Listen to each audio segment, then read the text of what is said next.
আসসালামু আলাইকুম। আমন্ত্রণ জানাচ্ছি চ্যানেল জুলাই 36 এর রাতের সংবাদে। প্রথমেই জানিয়ে দিব জাতীয় সংবাদ।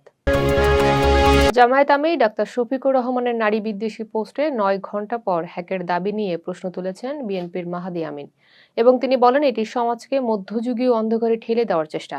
পোস্টে কর্মজীবী নারীদের আধুনিক পতিতাবৃত্তির সঙ্গে তুলনা করা হয়েছে বলে অভিযোগ উঠেছে। সমালোচনার মুখে রাত ১টায় হ্যাকের দাবি যৌক্তিক নয় বলে মনে করেন তিনি। জামায়াত আগেই ষড়যন্ত্রমূলক হ্যাকের অভিযোগ করেছে। ছাত্রদল জামায়াত আমিরের পোস্টের প্রতিবাদে ঢাকা বিশ্ববিদ্যালয়ে বিক্ষোভ করেছে এবং মধুর ক্যান্টিন থেকে মিছিল শুরু করে শাহবাগে সমাবেশ হয়েছে। নেতাকর্মীরা তীব্র স্লোগান দেন। জামায়াত কেন্দ্রীয় কার্যালয়ের সংবাদ সম্মেলনে হ্যাকের ষড়যন্ত্রের কথা বলেছে এবং ঘটনাটি গতকাল বিকাল ৫টার দিকে নজরে আসে বলে দাবি করেছে। কামরাঙ্গীরচরে ৪ বছরের শিশুকে যৌন নিপীড়নের চেষ্টার অভিযোগ উঠেছে এবং পাশের ঘরের কিশোরকে স্থানীয়রা পিটিয়ে পুলিশে দিয়েছে। শিশুটিকে ঢামেক হাসপাতালে ভর্তি করা হয়েছে। রাত ৯টার দিকে লিপস্টিক দেওয়ার কথা বলে শিশুকে ডেকে নেওয়া হয়। পুলিশ কিশোরকে আটক করেছে। নোয়াখালীর হাতিয়ায় তেলের দোকানে আগুন লেগে ৬টি দোকান পুড়ে গেছে এবং ক্রেতার সিগারেটের ফুলকি থেকে পেট্রোলে পড়ে আগুনের সূত্রপাত হয়েছে। প্রায় ২ কোটি টাকার ক্ষয়ক্ষতি হয়েছে। ফায়ার সার্ভিস দেরিতে পৌঁছানোর কারণে ক্ষতির পরিমাণ বেড়ে গেছে এবং একজন আহত হয়েছে। নেত্রকোনার কেন্দুয়ায় র্যাবের অভিযানে ৭২ কেজি গাঁজাসহ ৩ মাদক কারবারি আটক হয়েছে এবং পিকআপ ভ্যান, মোবাইল ও ১৭০০ টাকা জব্দ করা হয়েছে। গাঁজার আনুমানিক মূল্য ১৪,৪০,০০০ টাকা। আটকরা ময়মনসিংহ ও ব্রাহ্মণবাড়িয়ার বাসিন্দা। মামলা দায়ের করে তাদেরকে আদালতে পাঠানো হয়েছে। চট্টগ্রাম বন্দরে নিউ মুরিং টার্মিনাল ইজারার প্রতিবাদে কর্মবিরতির দ্বিতীয় দিনেও স্থবিরতা বিরাজ করছে। জাহাজ থেকে পণ্য উঠানো নামানো ব্যাহত হচ্ছে। পুলিশ বন্দর এলাকায় ১ মাস মিছিল সমাবেশ নিষিদ্ধ করেছে, কিন্তু নির্বাচনী প্রচারণা এর আওতাভুক্ত নয়। এখন জানিয়ে দিব নির্বাচনী সংবাদ।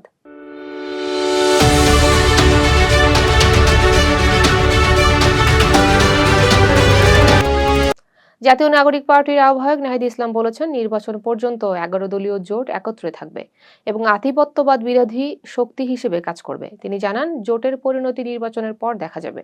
প্রচারণার সময় তিনি ঢাকা ১১ আসনের অবকাঠামোর সমস্যা ও গ্যাস সংকট সমাধানের আশ্বাস দেন। নির্বাচন কমিশনার সানাউল্লাহ সুষ্ঠু নির্বাচনের জন্য প্রশাসনকে ঐক্যবদ্ধ থাকতে বলেছেন এবং পক্ষপাতিত্ব প্রমাণিত হলে পরিণতি খুব খারাপ হবে বলে হুঁশিয়ারি দিয়েছেন। নির্বাচন পর্যন্ত কোনো আতিথেয়তা গ্রহণ করা যাবে না। অপতথ্য গুজবের বিরুদ্ধে তাৎক্ষণিক ব্যবস্থা নিতে হবে এবং আইনশৃঙ্খলা বাহিনীকে দৃঢ়ভাবে কাজ করতে হবে। মির্জা ফখরুল ইসলাম আলমগীর বলেছেন, সাংবাদিকরা সত্য কথা বলেন এবং নির্বাচন বানচাল করার চেষ্টা হলেও এবার কেউ বন্ধ করতে পারবে না। ভোটের দিন কেন্দ্র পাহারা দিতে হবে এবং হিন্দু মুসলমান সবাই নির্বিঘ্নে ভোট দিতে পারবে। এক সমর্থক মাটির ব্যাংক ও ডিম নিয়ে আবেগঘন পরিবেশ তৈরি করেছিলেন। জামায়াত ইসলামীর আমির ডাক্তার শফিকুর রহমান শেরপুরের শ্রী বড়দি উপজেলা সেক্রেটারি মাওলানা রেজল করিমের পরিবারের সঙ্গে সাক্ষাৎ ও তার কবর জিয়ারত করেছেন। তিনি পরিবারের সঙ্গে কথা বলে সমবেদনা জানান এবং ধৈর্য ধারণের পরামর্শ দেন। পরে জেলা আমিরের সভাপতিত্বে অনুষ্ঠিত জনসভায় তিনি সাম্প্রতিক রাজনৈতিক পরিস্থিতি ও সংগঠনের ভবিষ্যৎ কর্মপরিকল্পনা নিয়ে দিক নির্দেশনা দেন। উল্লেখ্য, গত ২৮ জানুয়ারি ঝিনাইগাতীতে ইশতেহার পাঠ অনুষ্ঠানে সংঘর্ষে মাওলানা রেজল করিম নিহত হন। ত্রয়োদশ জাতীয় সংসদ নির্বাচন ও গণভোটে ভোট দিতে পোস্টাল ভোট বিডি অ্যাপে নিবন্ধন করা প্রবাসীরা ব্যালট পাঠাতে শুরু করেছে। ইতিমধ্যে ১,৫৭,৭৯৮ প্রবাসী তাদের ব্যালট পেয়েছে।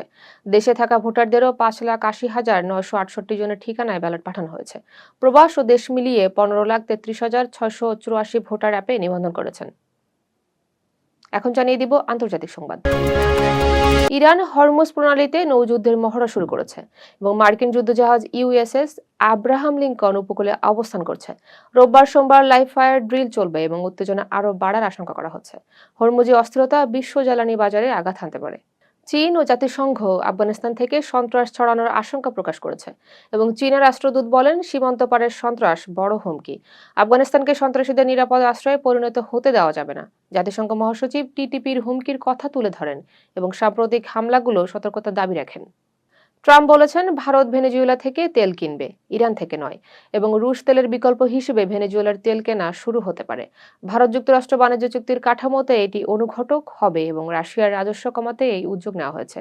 ভেনেজুয়েলার তেল কিভাবে বাজারজাত হবে তা এখনো অনিশ্চিত।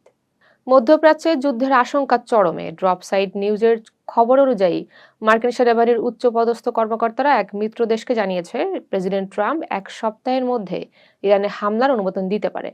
হামলার মূল লক্ষ্য সরকার পরিবর্তন। ট্রাম্প প্রশাসন বিশ্বাস করে, শীর্ষ নেতৃত্বে হামলা হলে জনগণ রাস্তায় নেমে প্রতিবাদ করবে। নেতানিয়াহু ট্রাম্পকে নতুন পশ্চিম বান্ধব সরকার গঠনের আশ্বাস দিয়েছেন। ইরানের সর্বোচ্চ নেতা বলেছেন, যে কোনো মার্কিন হামলা আঞ্চলিক যুদ্ধের সূচনা করবে। এখন জানিয়ে দিব খেলাধুলার সংবাদ।